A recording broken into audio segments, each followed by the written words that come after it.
How are we going, folks? I just finished planting this bed here that I spoke about yesterday. I'm going to stick my grow stick in here as well. There we are, my little solar panel, grow bud. So that there will generate energy, help. Actually, no, I can't stick it in. I've got to wait 2 weeks after you plant your seedlings, otherwise you will cook them.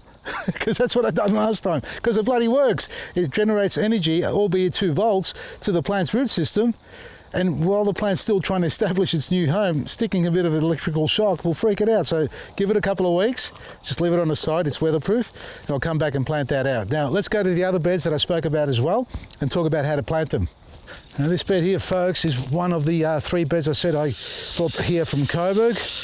I had these planted out, and I've let them sit for a long time. Let me get the onions out. It's be it all a little baby one, there's only one. Oh, there's one over here. Be it all, it's sat for a long time, so it's a bit dry. Well, it's a lot dry, so we've got to hydrate this. Now you can see this one's a lot higher than the other one we prepared yesterday. We've got a void here. Obviously there must have been a large plant with a big root ball that's been ripped out. But generally speaking, it doesn't need to be topped up like we did with the other one, 4 bags. You can get away, if this was all even, you can simply just get away with even half a bag of compost or even the planting mix, better yet, because it's got everything in it. But if we didn't have this little void here, you could simply use a handful of superfood and a handful of black grit and then some mulch over the top. So now we're going to fill this void, level it off a little bit. So I'm just going to use the planting mix, but let's see if we can level off a little bit of this soil on top and just bring it down a little bit lower so we get an even spread of the new stuff. Oh, what have we got in here? Carrot, you're kidding me. What happened? Anyway, it's the bottom half of the carrot. Someone's got the top half. And there's a lot of baby onion. You can see it's not too bad underneath. It is hard, but that little dribble of water I just gave it didn't even scratch the surface really. So we've got to soak this a bit more. But 1 bag, and the mulch, and 1 bag won't be a lot to worry about to spread over the top, so we can water it after we spread the bag. And see how the mulch is blending in? That's actually a good thing. This is what we should be doing, I reckon, for those who don't have the depth to raise their beds like this. Get fine layers of mulch like this, throw it into the bed and mix it through your soil, just in the surface of it, the 2-3 inches like that. I actually do like it because it creates that texture, and the larger particles, the mulch being a carbon, will become a food source for the microbes and the composting creatures underneath. See that? How good does that look now? So we should be doing this, not just throwing the soil over the top. You don't have to turn the whole bed over. I'm just only scratching the surface. You can see, I mean, maximum maybe 50 mil. But I've got a nice even layer. Now that looks really good, doesn't it? I suppose you're looking at it and thinking, geez, that's a good blend.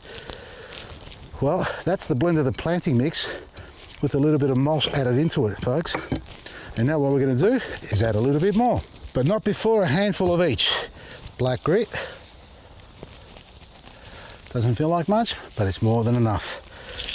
And superfood. And if you get excited with the superfood, you can rest assured you're not going to burn your plants.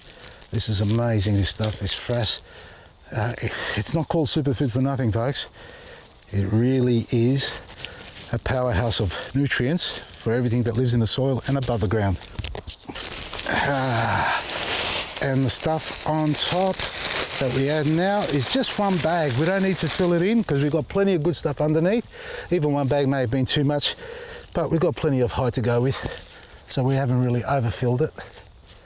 So you don't have to buy 10 bags, just the 1 bag. And 1 bag, in fact, if you're just top dressing and feeding your plants on a monthly basis, this 1 bag will probably do at least 5, 6, maybe more square meters of garden bed.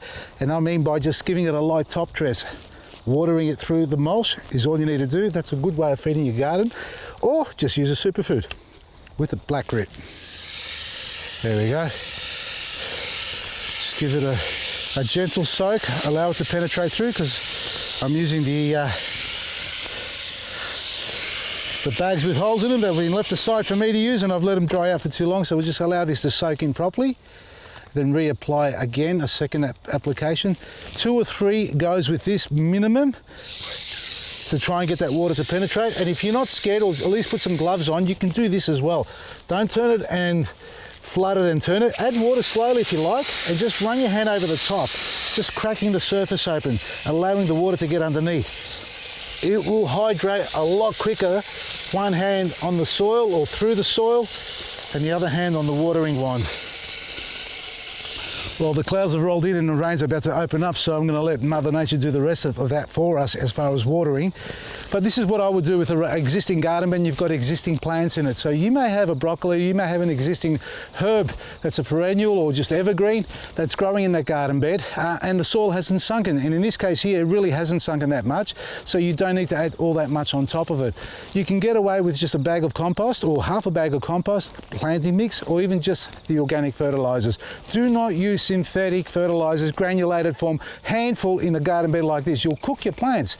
And if you don't do it in the first round, by the second or third application, if you're a regular user of them, eventually you will destroy your soil. You'll kill the life in the soil, your plants will become addicted to chemicals, and then when you try and bring life back into the soil, you're going to take a long time. It's going to take you up to 3 years to rectify it unless you replace it all. So, natural, organic, we're not going to plant it, and all we're going to do is stick our hands in this smelly stuff here and spread it around lightly.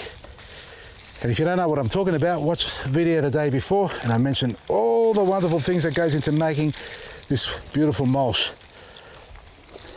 You'll be able to find all these great products on our website, Vasili'sGarden.com. Don't forget Thebarton, click and collect. We're coming up there, get your orders in. Yarra Valley Festival, 21st of April. I'm going to keep mentioning it every day so you get sick and tired of hearing me saying it, and make sure you turn up there. And obviously our website, Vasili'sGarden.com. So I'll be up in Thebarton from the 17th to the 21st, enjoying the wonderful people up there in South Australia. And get your orders in to enjoy these great products at better prices every day. Because you know what we're all about? Real people, real gardens, real food. And let's hope that's real rain. From me, Vasili, Maresi.